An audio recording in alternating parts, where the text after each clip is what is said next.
Magnan. Mais d'abord, cette mauvaise nouvelle, le décès ce matin de Moïse Ambroise Gomis, l'ancien animateur de la RTS, est décédé ici à Dakar. L'enterrement est prévu cet après-midi à Yoff. La levée du corps est prévue à la mosquée de Sikap Karak.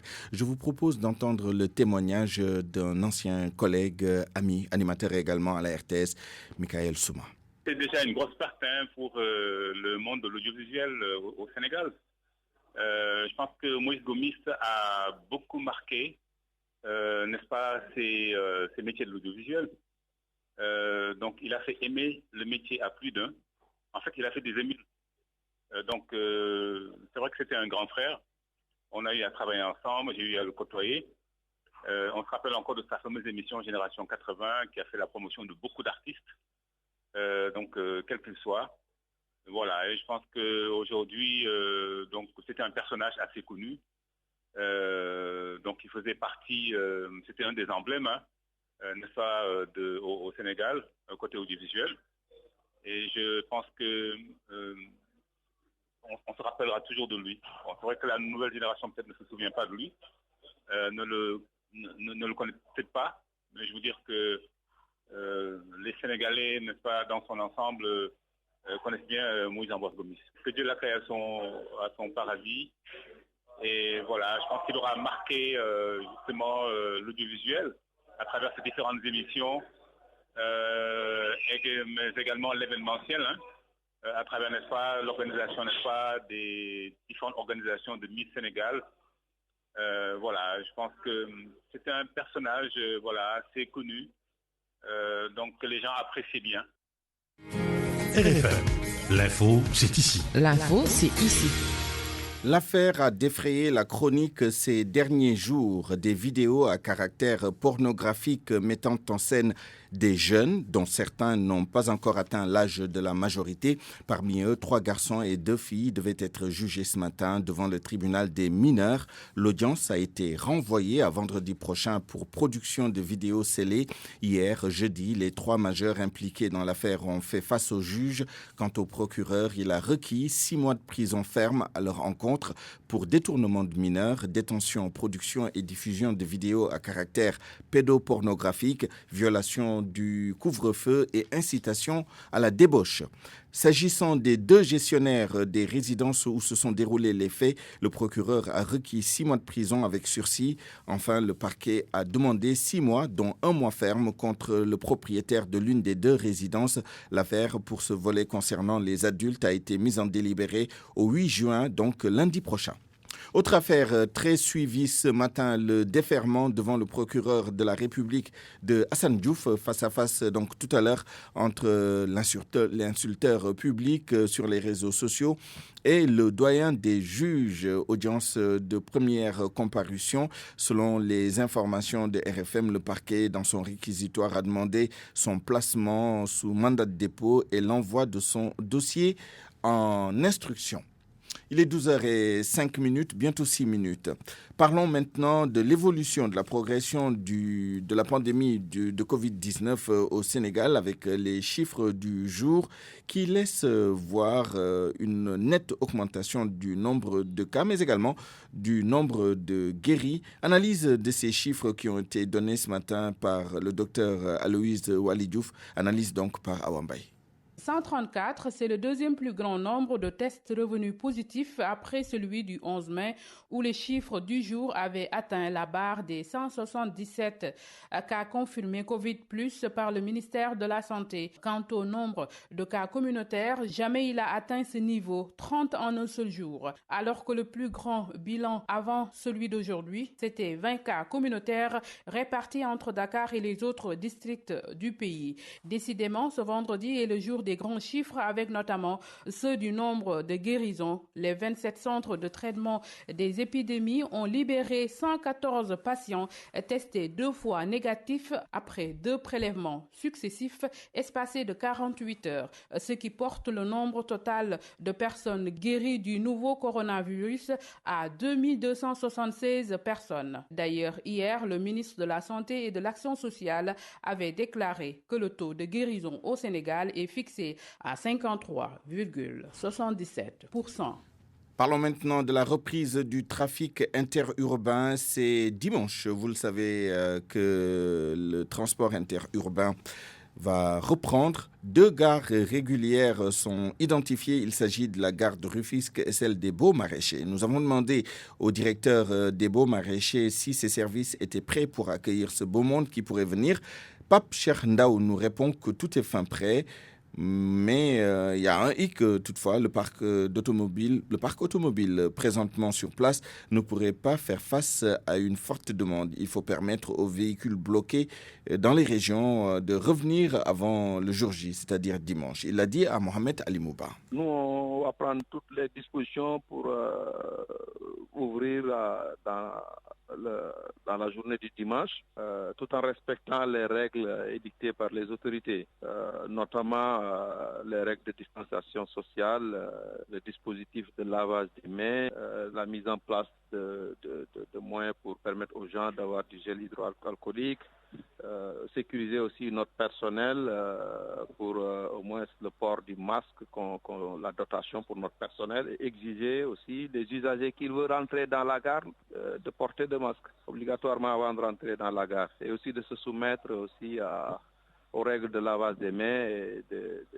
l'utilisation des gels hydroalcooliques. Vite baisser pour éviter quand même qu'il y ait du monde qui se regroupe au niveau des quais d'embarquement. Aujourd'hui, on vient juste de terminer un débriefing avec la police.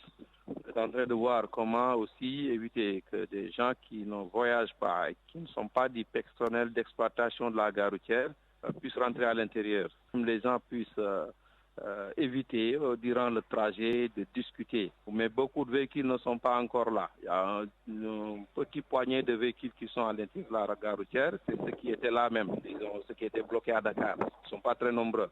Jusqu'à présent, si on n'a pas encore ouvert les frontières entre les régions, il ne peut pas venir. À Tambacounda, en vue de cette reprise du trafic interurbain, les chauffeurs disent qu'il n'y a pas de souci à se faire, à l'exception des crevaisons et de certaines batteries qui, à force de rester inactives, sont devenues plates. Moussa Omar Gueye. À Tambacounda, les chauffeurs transporteurs minimisent les opérations de dépannage qui vont être effectuées après 3 mois de chômage technique lié au contexte de l'état d'urgence et du couvre-feu. Modou Kairé, responsable syndical du transport routier. Si naturellement il y aurait des dépenses tant soit peu à faire, généralement avec les pneus par exemple de tubeless qui ne roulent pas, généralement sont dégonflés. Il y en a des batteries qui après peut-être 4-5 jours, du fait qu'elles n'étaient pas opérationnelles, peuvent quand même se vider. Généralement si c'est de bons véhicules, ces pannes ne prennent pas plus de 24 heures. Dès l'instant que les chauffeurs, les transporteurs sont avertis, dans les 24 heures, 48 heures maximum qui ont suivi, alors ils pourraient se dégarer. Les batteries qui peuvent se vider, les pneus qui peuvent se dégonfler. Le reste, généralement, il n'y a pas de problème pour un véhicule bien garé. Le président du regroupement régional des chauffeurs transporteurs de Tambacounda, Pape Niang, embouche la même trompette. Dans la ville Carrefour Tambacounda, beaucoup de chauffeurs viennent d'être informés de la procédure normale de dépôt de leur dossier pour pouvoir espérer bénéficier de l'appui du fonds Force Covid-19 de l'État du Sénégal. Modou Kairé considère qu'il y a une lenteur notoire. Moussa Omar Gueye, Tambacounda, Radio Futur Média. Autre aspect de cette reprise du transport interurbain, la tenue d'un manifeste de passagers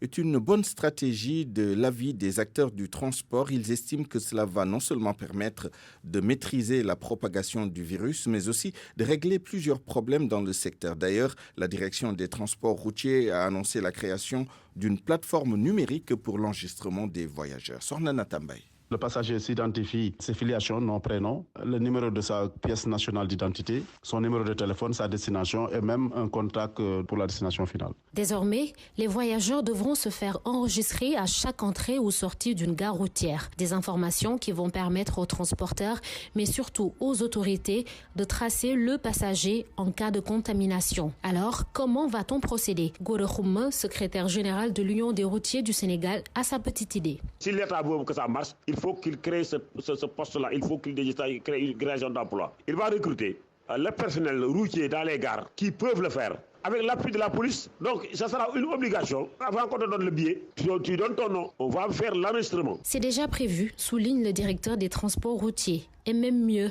Cheikh Oumar Gueye annonce la création d'une plateforme numérique pour une meilleure efficacité. Dans un premier temps, nous allons utiliser le système de manifeste de la gare des Beaux-Maraîchers, qui, je le rappelle, donc, utilise ce système depuis l'ouverture donc, en 2013, surtout dans les destinations frontalières. Ce même système va être donc, appliqué dans toutes les gares routières du Sénégal. Nous sommes en train aussi de développer une plateforme de renseignement de manifestes en ligne, à l'image de ce qui s'est fait avec la demande d'autorisation au ministère de l'Intérieur. Donc nous travaillons avec les autorités du ministère de l'Intérieur pour avoir une plateforme pareille, pour permettre à tout le monde d'avoir le même système et faciliter donc, le renseignement donc, par l'usager et le contrôle par le gestionnaire de la gare routière et avoir en temps réel donc, toutes les statistiques et les données que nous aurons besoin. On assiste alors à une révolution dans le secteur des transports terrestres. La tenue d'un manifeste est une solution pour 1000 problèmes. Ce sera peut-être la fin des bagages perdus, du maraudage, entre autres difficultés. L'enregistrement ne peut pas se faire en dehors des gares. Le véhicule qui prend des clients en dehors des gares ne va pas procéder à ce système. Les passagers ne seront pas enregistrés, le conducteur aussi ne va pas enregistrer puisqu'il n'est pas habilité à le faire. Le système d'enregistrement en ligne sera fonctionnel dans quelques jours, voire quelques semaines. Autre secteur, le tourisme qui reçoit également l'aide de l'État. À Saint-Louis, le service régional du tourisme va en guerre contre tout détournement d'objectifs prévus par certains hôteliers qui voulaient recevoir les appuis du fonds Covid-19 sans se conformer à la règle. Son directeur régional Ousmane Dione a également déploré l'attitude de syndicalistes qui soutenaient que les 250 millions n'étaient pas versés aux hôteliers, ajoutant que les fonds sont distribués en conformité avec la loi. Mohamed Nabissila.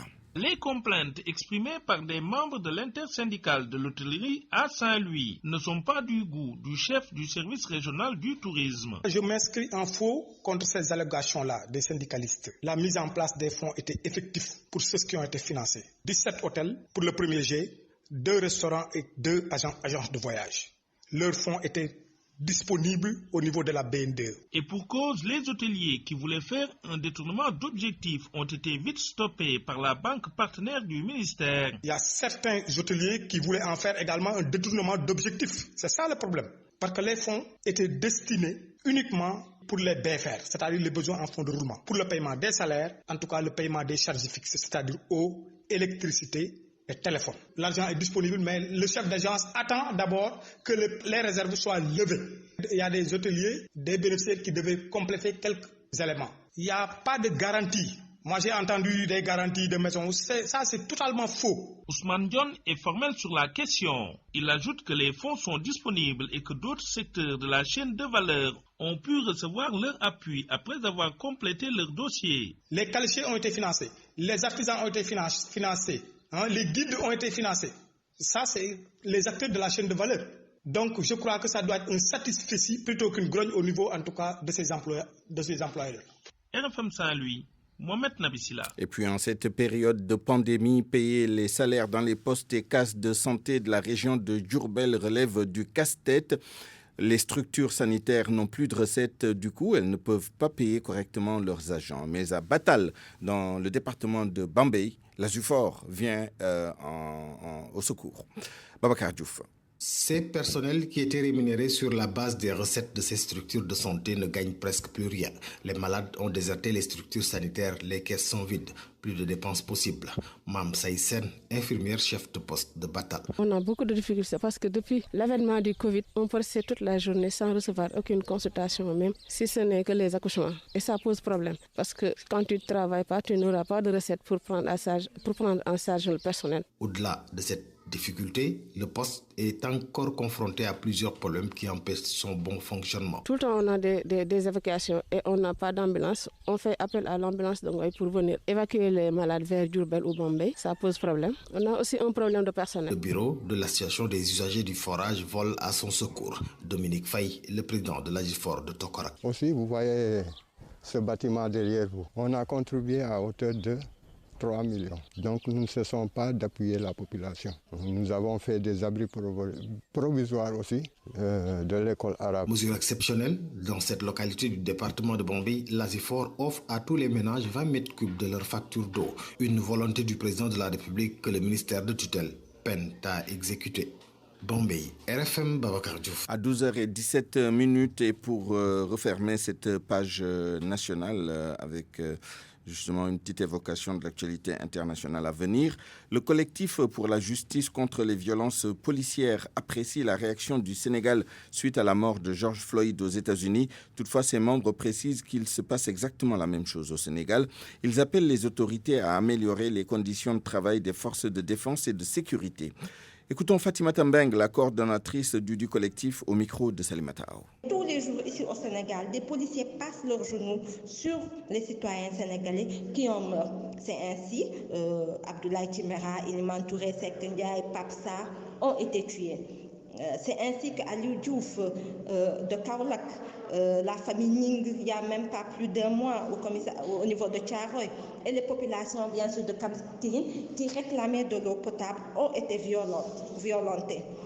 Nous dénonçons ces violences policières ici au Sénégal. Nous disons aussi que cette violence policière sont encouragées par le refus de l'État du Sénégal de dire la vérité, de rendre la justice aux familles. C'est pour ça que le collectif pour la justice et contre les violences policières, avec les familles, nous menons la lutte depuis plus de 2 ans et nous allons la poursuivre en dénonçant enfin les conditions de travail des forces de défense et de sécurité. Car nous avons été ahuris quand nous avons appris que les agents de défense et de sécurité recevaient 100 francs par jour avec toutes ces charges de travail qui a augmenté à cause du couvre-feu. RFM. L'actualité internationale. Bonjour, Barthélémy Ngom. Rebonjour, Souleymane Niang. D'abord, les parlementaires africains se mobilisent pour Soumaïla Cissé. Ben oui, le leader de l'opposition malienne a été kidnappé le 25 mars dernier en pleine campagne électorale pour les législatives. Depuis lors, il est toujours détenu par ses ravisseurs, Soda Thiam. À ce jour, toutes les personnes prises en otage au même moment que Soumaïla Cissé ont été libérées. Mais concernant le député malien, pas de nouvelles. Si les enlèvements sont malheureusement fréquents depuis l'émergence de la crise au Mali, c'est la première fois qu'une personnalité de premier rang à l'image de Soumaïla Cissé est retenue en otage. Bien qu'elle n'ait toujours pas été officiellement revendiquée, cette agression a eu lieu dans une zone dans laquelle opèrent généralement des groupes djihadistes. Plus de 60 jours plus tard, force est de constater que l'impasse demeure et que Soumaïla Cissé continue d'être privé de ses libertés dans des conditions sans nul doute difficiles. Au-delà de la figure politique, la prise d'otage de Soumaïla Cissé porte préjudice aux efforts engagés par le Mali, ses voisins du Sahel et la communauté internationale pour assurer la paix et la sécurité dans le nord du Mali. L'enlèvement d'un parlementaire constitue une atteinte grave aux principes démocratiques et aux libertés fondamentales selon les parlementaires. Conscients de la complexité de la situation et de son caractère éminemment sensible, les parlementaires africains saluent le travail et les efforts entrepris par le gouvernement de la République du Mali pour établir un dialogue avec les ravisseurs de Soumaïla Cissé et obtenir sa libération dans les plus brefs délais. En tant que parlementaires et par esprit de solidarité, ils pensent que c'est important d'unir leurs forces pour favoriser une issue heureuse à cette situation qui n'a trop que duré. Sodecham, et puis notez Souleymane que la plateforme des femmes leaders se mobilise également pour obtenir la libération de Soumaïla Cissé. Ces femmes de la société civile ont à cet effet organisé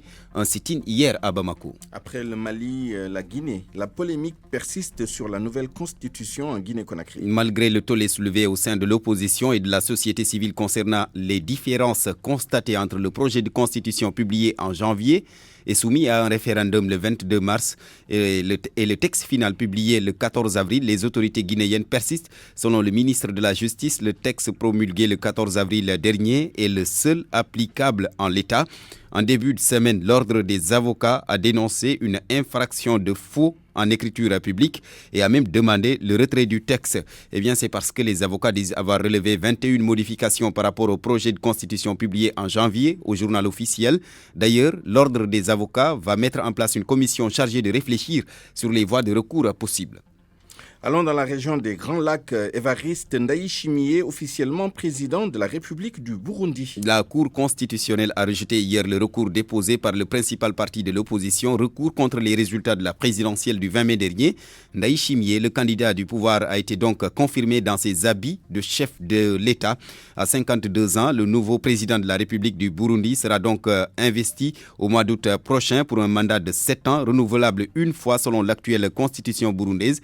Il remplace remplace Pierre Nkurunziza au pouvoir depuis 2005. Et puis Charles Blé Goudé tend la main au président ivoirien Alassane Dramane Ouattara. Il a fait la déclaration lors d'un entretien accordé à France 24. Charles Blé Goudé, fidèle à l'ancien président ivoirien Laurent Gbagbo et ancien chef du mouvement des jeunes patriotes, revient sur l'assouplissement de sa liberté conditionnelle décidée par la Cour pénale internationale et affirme sa volonté de rentrer au pays. Déjà, il tend la main, comme vous l'avez dit, au président Alassane Dramane Ouattara et annonce la création d'une nouvelle coalition avec divers acteurs de la société civile. Souleymane, on termine par la Banque africaine de développement et cette fois-ci, c'est clair, la réélection du Nigérian Adesina à la tête de l'institution dépendra donc des conclusions d'une enquête indépendante. Dans un communiqué publié tard dans la soirée hier, le bureau du Conseil des gouverneurs de la BAD a autorisé une revue indépendante du rapport du comité d'éthique de cette banque panafricaine, lequel rapport qui avait blanchi début mai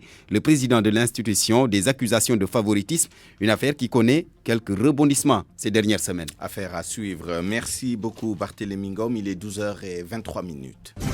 RFM, la radio de toute l'actualité. L'actualité justement de la pandémie du Covid-19 à travers le monde. Coronews avec Famandion. La tragédie se poursuit au Brésil. La nation la plus peuplée d'Amérique latine est désormais le troisième pays le plus endeuillé par la pandémie derrière les États-Unis et le Royaume-Uni. Le pays a recensé près de 615 000 cas pour plus de 34 000 décès liés au coronavirus. Malgré ces chiffres qui font craindre le pire, le président Jair Bolsonaro continue à appeler régulièrement à la levée des restrictions afin de préserver l'économie et l'emploi au détriment de la santé de la population.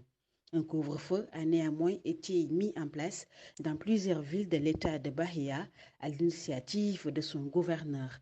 D'autres pays de l'Amérique latine suscitent l'inquiétude depuis plusieurs jours. Le bilan du Mexique dépasse désormais les 11 000 décès. Celui du Pérou a passé la barre des 5 000. En Amérique du Nord, les États-Unis restent le pays le plus touché au monde par le Covid-19, avec plus de 108 000 décès pour plus d'1 800 000 cas. La pandémie a certes ralenti depuis mi-avril, mais avec l'aggravation du climat social dans le pays ces derniers jours, après la mort de George Floyd à Minneapolis et qui provoque de nombreuses émeutes, la pandémie a certes ralenti depuis mi-avril, mais l'aggravation du climat social dans le pays ces derniers jours, après la mort de George Floyd à Minneapolis et qui provoque de nombreuses émeutes, fait craindre le pire. Au même moment, le nombre de nouveaux cas de Covid-19, d'hospitalisation et de décès continue de chuter en Europe. Le Royaume-Uni a enregistré 176 morts supplémentaires hier. L'Italie a annoncé 88 nouveaux décès, tandis qu'en Espagne, 5 nouveaux décès sont enregistrés. L'Afrique comptait hier jeudi 4 juin près de 164 000 cas de coronavirus pour plus de 4 600 décès, selon le Centre africain de prévention et de contrôle des maladies. Son directeur a estimé que l'Afrique doit tripler le nombre de ses tests pour avoir une longueur d'avance sur le virus. Jusqu'à présent, le continent a conduit 3 400 000 tests. En moyenne, l'Afrique teste 1 700 personnes pour 1 million d'habitants, bien loin des 37 000 tests pour 1 million d'habitants en Italie. Par exemple, l'Afrique du Sud, l'Égypte, le Nigeria et l'Algérie demeurent les pays les plus touchés. RFM, la presse du jour. La presse de ce vendredi 5 juin 2020, lui est commentée par Mohamed Ali Mouba.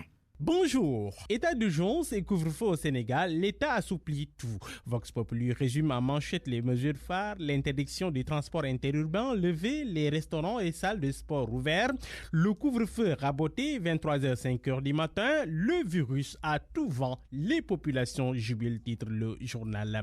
L'État dessert les taux, signale le Soleil, Macky décode le message, la rue soupire Sud Quotidien, la rue dessert les taux, commente le journal Tribune, l'État ouvre la voie, constate le journal Las, cela tombe à pic, bicheron le journal Le Quotidien.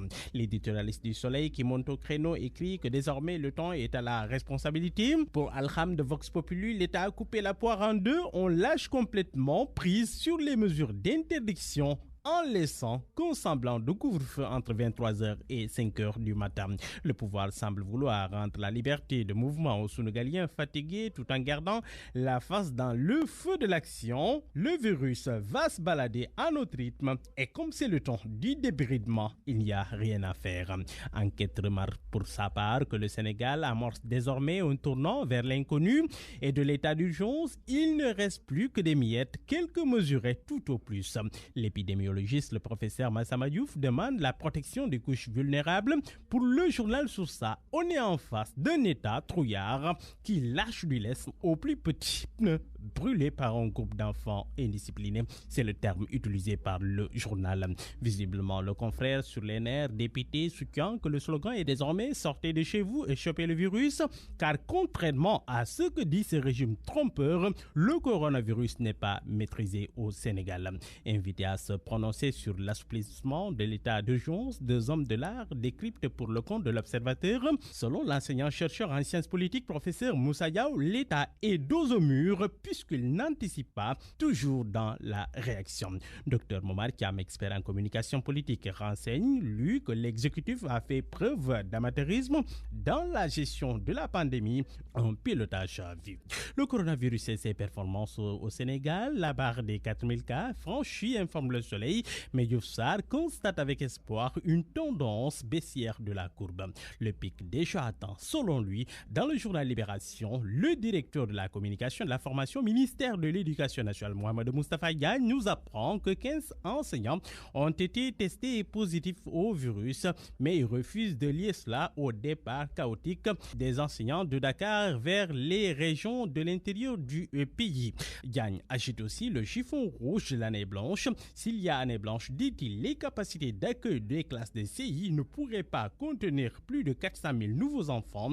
Pire, relève-t-il, les élèves en situation de redoublement seront tout bonnement exclus. Allez, parlons économie. Les impactés de la Covid-19, la restauration et la pêche calculent leurs pertes, bûcheront le tout nouveau quotidien de la place, le quotidien de l'économie et de la politique, l'info. Selon le confrère, la Covid-19 prive les pêcheurs de sous-millions de revenus financiers, rareté et baisse des prix, la restauration, un secteur exsangue aussi. Sport pour boucler à la une du journal Record, Mercato, la piste marseillaise se précise pour Maignan.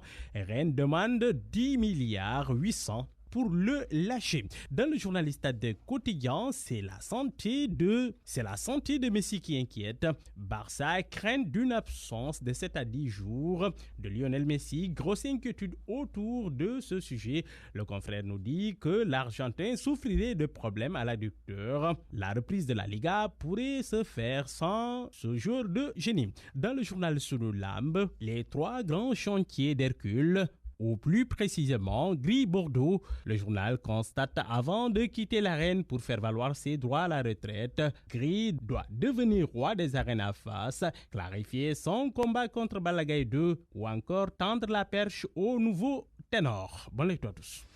Parole aux auditeurs. L'actualité, qu'en pensez-vous ? À 12h30, bienvenue à Point de vue. Faut-il ouvrir partiellement ou totalement les écoles dans la foulée et en conséquence des mesures d'allègement des modalités de l'état d'urgence et du couvre-feu annoncé hier, donc ces mesures. Pour en parler, nous sommes en ligne en direct avec M. Cheikh Mbow, directeur exécutif de la COSYDEP, la coalition des organisations en synergie pour la défense de l'éducation publique. M. Mbow, bonjour. Bonjour Souleymane. Nous sommes également avec Mohamedou Moustapha Diagne, directeur de la communication et de la formation, porte-parole du ministère de l'Éducation nationale. Monsieur Diagne, bonjour. Bonjour Souleymane. Alors, on reste avec vous.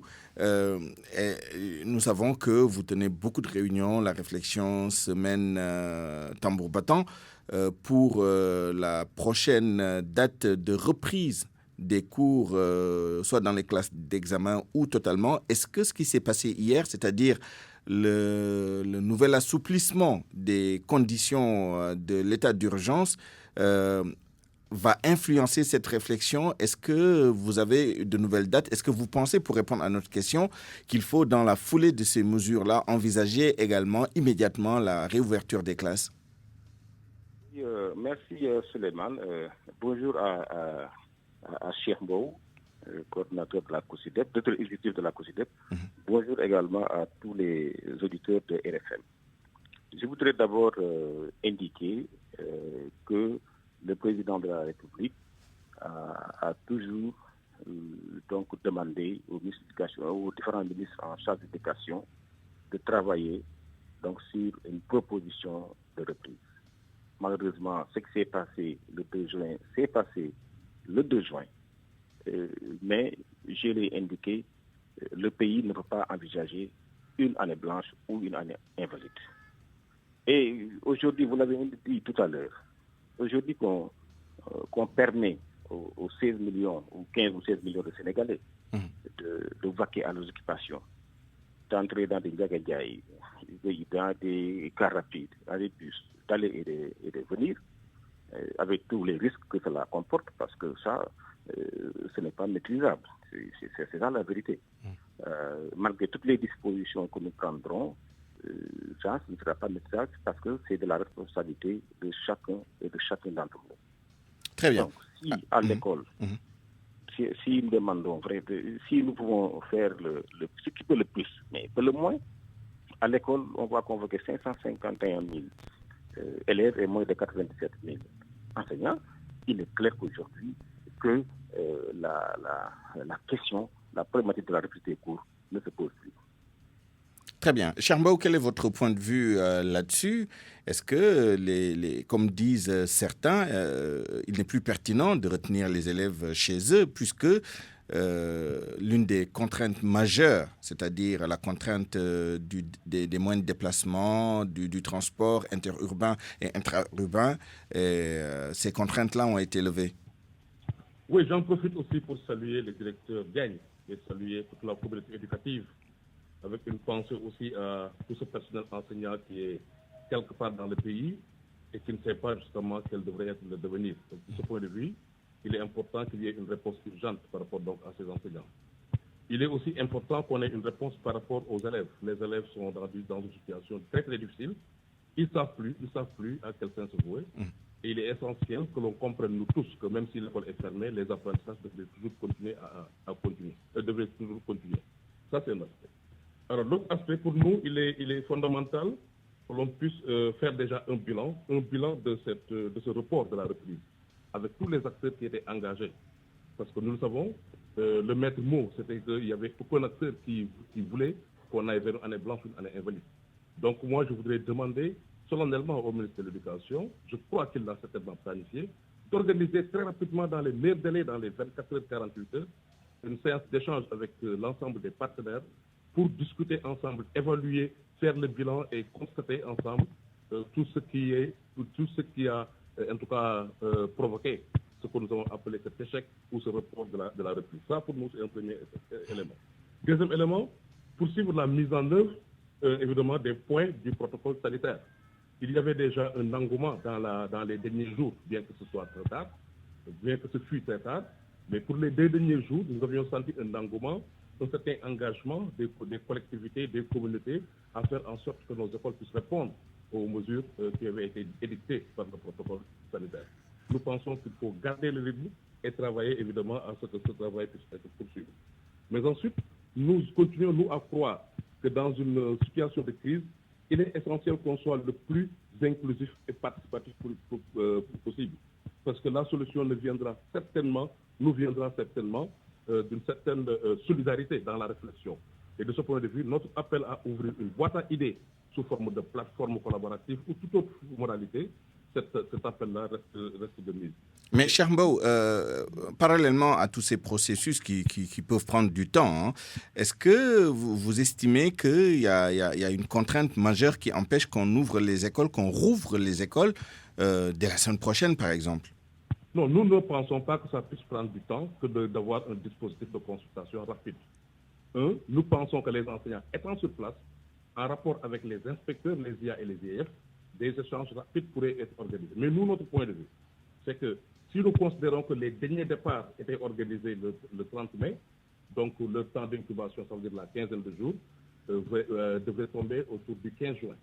Donc nous avons une plage d'ouverture, en tout cas entre le 15 juin et fin novembre. Donc nous devons pouvoir discuter sur comment faire pour mettre à profit cette période-là, entre le 15 juin et fin septembre, pour reprendre les enseignements. Donc au total, nous considérons très vivement, très fortement, que nous devons tout faire pour qu'on ne vive pas une année blanche ou une année invalide. Et maintenant, pour ce faire, les modalités pratiques devraient sortir du bilan qui devra être fait sur le rapport, c'est une question de 2 jours. De cette boîte à idées qui devrait être ouverte, c'est une question aussi de 2 jours. Des échanges en interne au niveau local entre les inspecteurs et les enseignants qui sont déjà sur place, et en ayant comme principe fondamental qu'il ne faut nullement, en tout cas, aller dans une perspective d'une année blanche ou d'une année invalide. Maintenant, vous l'avez dit, il y a aujourd'hui un dispositif plus ouvert parce qu'il y a un allègement très très important, en tout cas des mesures de restriction. Donc ceci va à l'avantage d'une réouverture des classes. Donc il nous faut impérativement discuter de cette question-là et aller résolument vers le fait que, évidemment, tous les élèves, les apprenants puissent continuer à bénéficier de la information. Alors, Mohamedou Moustapha Diagne, outre les contraintes, disons, d'ordre logistique, matériel, etc., il y a une étude qui est parue hier et qui laisse entendre que les enfants, jusqu'à un certain âge, seraient beaucoup moins exposés au risque de contamination et mieux encore, ne serait pas très contaminant, pour utiliser le mot de cette étude qui a été publiée dans le contexte du monde occidental. Hein, mais on peut regarder si cela est aussi valable sous nos tropiques. Sous cette réserve-là, est-ce qu'on ne pourrait pas envisager l'ouverture des classes dans les écoles primaires, par exemple, et dans le préscolaire, avant d'élargir un peu la voilure dans les autres niveaux? Bien, vous avez raison, Souleymane. Tout le monde sait que la Covid qu'on nous a vendue n'est pas celle qui est arrivée en Afrique. C'est vrai, parce que là où les gens d'autres pays font en incident 1000 morts par jour, je dis 1000 morts par jour aux États-Unis. Ils sont à 100 000 morts, plus de 100 000 morts. Donc d'autres 20 000 morts, 30 000 morts, etc. Donc ici, on est encore à 45 morts au Sénégal et tout au plus 4 000 contaminés. Mais la plupart de ceux qui sont contaminés finissent par guérir. C'est-à-dire que nous ne devons pas avoir le même comportement qu'en Europe ou aux États-Unis. Encore que tout le monde l'a constaté, les enfants sont dehors. Les enfants sont dehors. En réalité, oui. Oui, c'est ça, tout le monde l'a constaté. Aujourd'hui, ma conviction, moi, est que l'enfant est plus en sécurité à l'école que dans la rue.